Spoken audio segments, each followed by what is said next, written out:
What's up, everybody? The Destroyer here, and welcome back to another cast of the Rise of the Witch King, patch 2.02, version 5.0.1.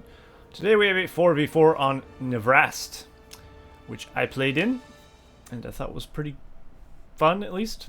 I thought I did pretty well in this one, so I figured I'd make a cast, of course, as I like to showcase my wins at any time I can, because I am a prick. We have Destroyer as Mordor there.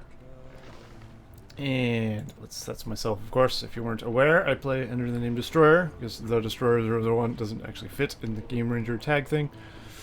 Or, not Game Ranger. The lobby, whatever. What do you want to call it? We have Motoma as my teammate there. As the men, we have Excelsior as the Elves. And my final teammate is Colonel of Corn. That's his full name. He's Dwarves. Me and Motoma and Excelsior played a lot of games this day. This was on Halloween Day, the Halloween event. We played a buttload of games, so you'll be seeing a bunch of those, I'd imagine. Of course, the opposing team is pc-Tobias. Just call him Tobias, as the Elves there.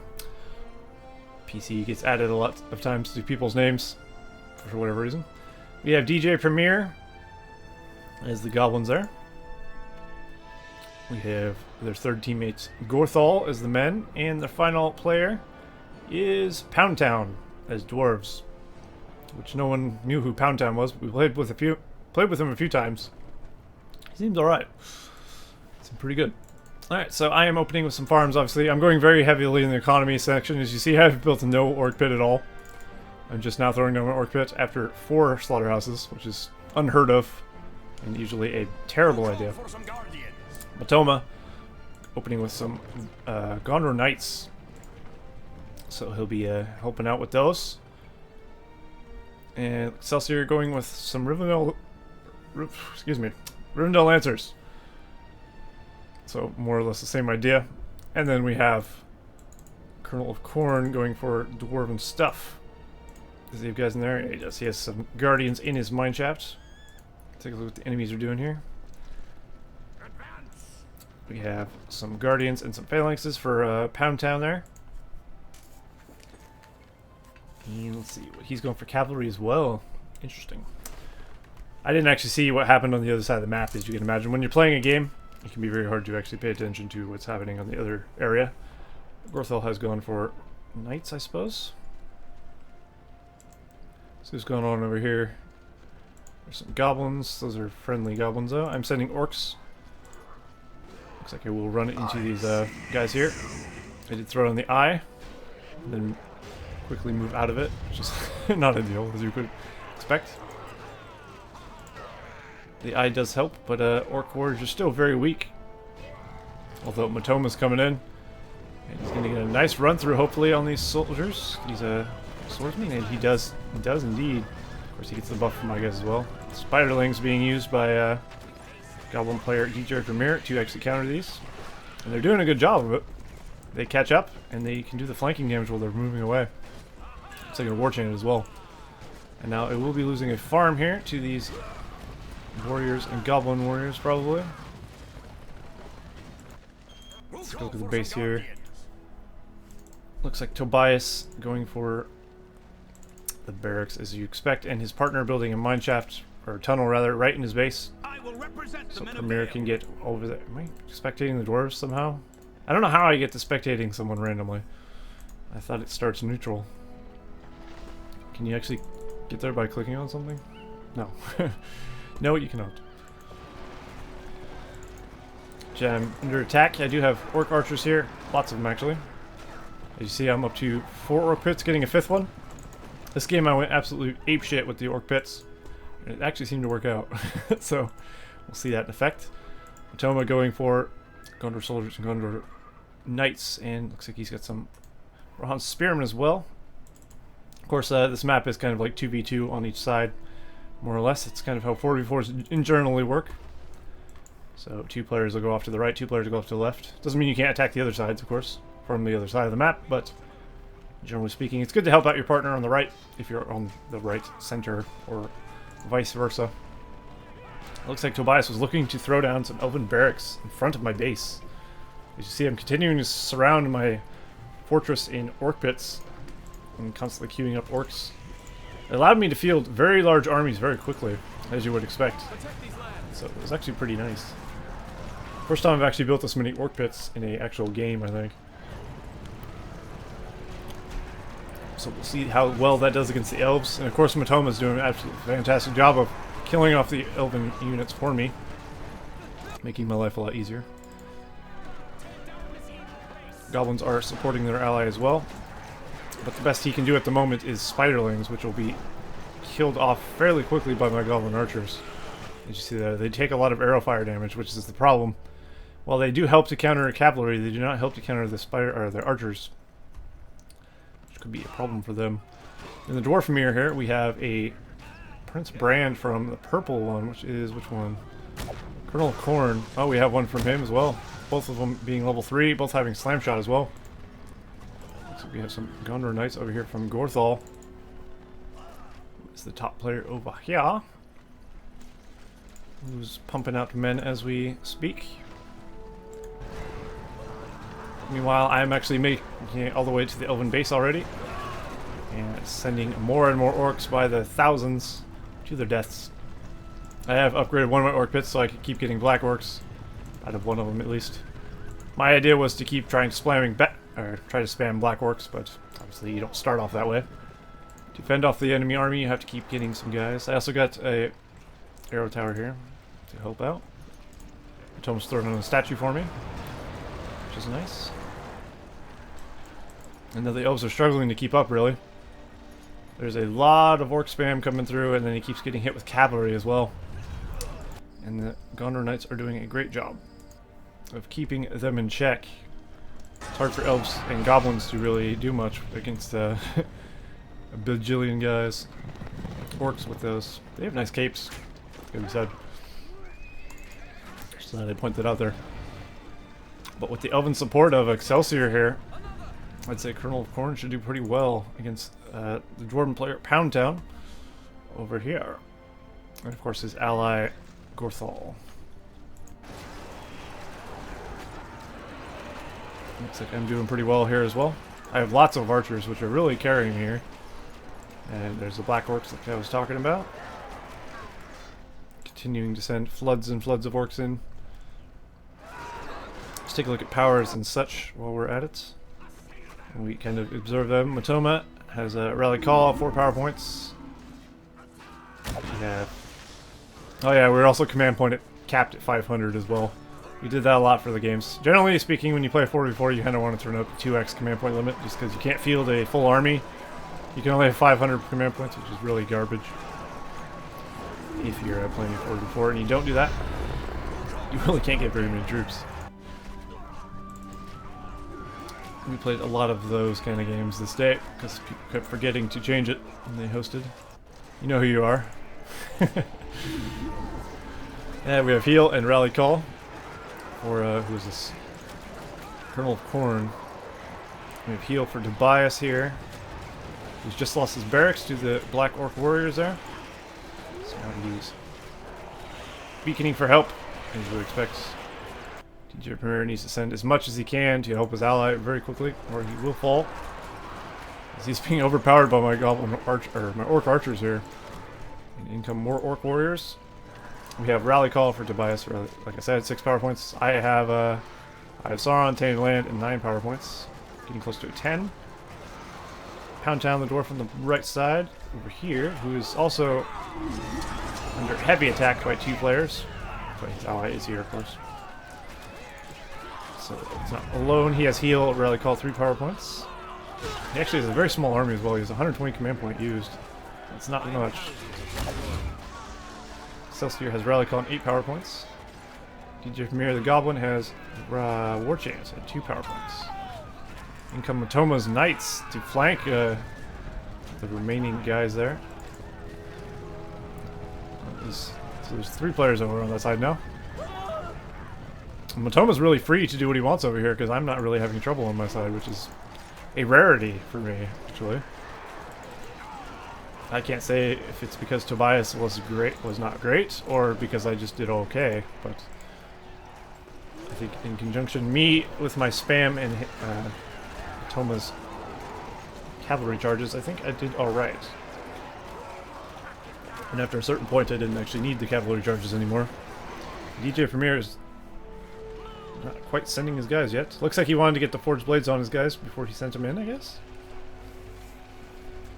He does need to get there quickly. He also has a mine shaft full of guys. It is curious he's not helping his ally. I mean, this is still a one-on-one scenario, but at the same time, he does need help. You do need to help your ally. Oh, that's right. He went for the sneak attack. I remember. We did not see this mine at all, this tunnel. So this completely took us by surprise, and Motoma's base will now be surrounded by Goblin warriors, war-chanted with the Forged Blades. Fortunately, Motoma does have Knights of Dol Amroth, which are absolutely destructive against these Goblin warriors. Look at this. They clean them up so easily. And then come the Knights as well to sweep away the remainders. Knights of Dol Amroth are just so good. They're not the tankiest unit in the world, but my god, did they do some damage. And there you go. Now he has leadership for his cavalry, if he didn't have it from Omer already. Tobias beaconing for help. Of course, no help will arrive. He's gone in all in on this little mine. Is he going to continue to pump guys out of it? No, it's actually gone. It looks like, unless he's throwing in another one. Oh, he's put one up here for tunnel there. Tobias is throwing in a vigilant expansion. Seems things are not going well for PoundTown over here. He's lost pretty much everything at this point. He does have a King Dane. Colonel Korn has a Gloin. What levels his Gloin? Level 5, so he has used his Shit Foundation. So very good power against structures, of course. And his Slam is great against units. I think Gloin is just a really good unit. Really good hero. But there's just an overwhelming amount of enemy forces for PoundTown here, so I think he will fall very shortly. As will the enemy player Tobias. As you see, I put a siege works down here, and I'm beginning to get battering rams, which are a underused unit in this game, by far.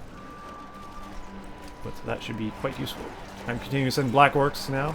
As you see my base here, I have actually upgraded all my orc picks except for this one, which I'm doing now.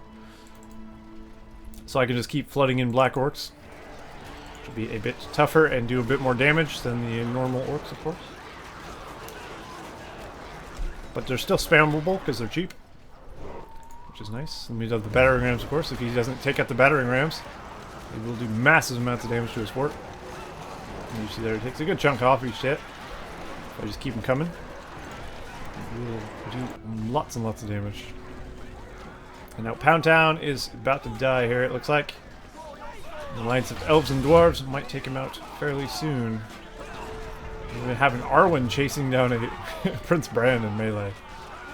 How depressing to be killed by Arwen of all people, if that happened. I'd rather be killed by a Haldir, you know what I mean? Which is saying something. Knights of Dol Amroth getting a nice sweep away on something there. Oh, this guy's bugged out fairly weird. Looks like he's continuing to send some Goblin warriors over to try and help his ally, but the battering ram is doing its job. He has nothing to take it down. The arrow towers do absolutely nothing to the battering ram as well.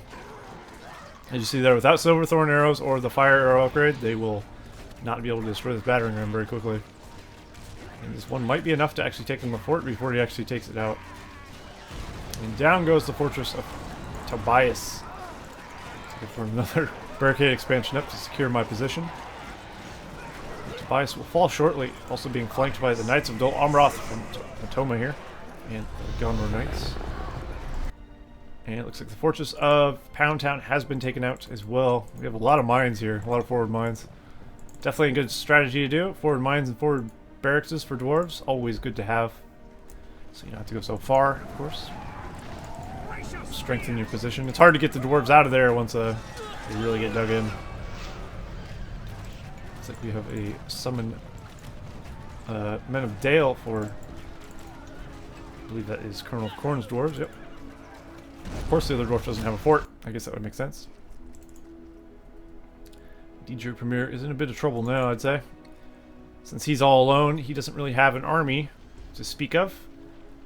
He's really been relying too heavily on Goblin Warriors. He does have a lot of half-troll Marauders in his tunnel network, but I'm not sure why he's spamming half-troll Marauders. Perhaps he was going to go for a fort with it. I think that's his idea. Maybe he was trying to get a forward mine, ambush a fortress with these goblin or these guys here, because they do fairly good damage to fortresses. If he gets them Forged Blades and then hits them with War Chant, he could take it on a fort very, very fast. Oh, yeah, he actually is. Alright, well, we'll see how that works. There goes the War Chant, and I think Excelsior's base might be toast here, which is kind of amusing. Will he go into aggressive? Well, I guess he's not going to bother putting him in aggressive, but I guess he doesn't really need to. Looks like Excelsior's beaconing for help, as you would expect. His fortress is in a lot of trouble. We do have a Man of the West on our team, though. Frodo using the Vial of Galadriel, but it actually didn't affect him for some reason, which is a bit odd. Continuing to try and send attacks to his base, but it's not working out. There's a big barrage there. Did Excelsior lose his fortress, I wonder? It'd be pretty brutal if so. I think he will. I'm assuming the rebuild already got hit. And... oh, so close. You can't get any closer to destroying a fortress than that. Excelsior got really lucky there. Of course, he does need to get rid of this. Fortunately for him, his tree has leveled to level 3, and it will start taking it out himself. Looks like Tobias is still alive in here. He's still hanging on. He's got a couple of battalions of archers to help defend DJ Premier here. I'm building up a new attack force. And of course, I'm just spamming Black Orcs, really, and battering rams at this point. Not really much reason to do anything else. Continue to upgrade my fort. Everyone's upgrading their fort after seeing that happen. Or at least I am. Looks like Motoma got the boiling oil. And Dwarves, not too bothered. It was also nice that we were on TeamSpeak, me, Motoma, and Excelsior, the entire day. So we could coordinate our efforts through TeamSpeak, giving us a bit of an edge. We don't have to type to our teammates or anything, which is always nice. DJ Premier and pc-Tobias have been defeated. Looks like they quit out before I actually sent my army in. So both of them dead. That should probably seal the deal here. The enemy dwarf, I believe, was already killed. PoundTown, as he is known. I don't think he's hiding anywhere. I probably just missed his death notification, and that just leaves Gorthol by himself against the might of 4 empires. Of course, he will not win this fight. Summon Rohan allies to try and challenge the Knights of Dol Amroth. Not a wise move in the slightest. And then my Black Orcs trying to get us around on the fort. Do as much damage as possible. I do like the Black Orc, they're pretty good. It's nice that you can upgrade them with Forged Blades and heavy armor as well. Pretty sweet. And of course I got the battering rams on there as well, bringing the siege. And there you go, Gorthol has been defeated by the Alliance of the South. So yeah, we'll play to everyone that game. That was a fun game to play, for sure. Hopefully it was a fun game to watch as well. And I hope you guys enjoyed that. And I'll see you in the next cast of the Rise of the Witch King, patch 2.02, version 5.0.1. See you guys next time.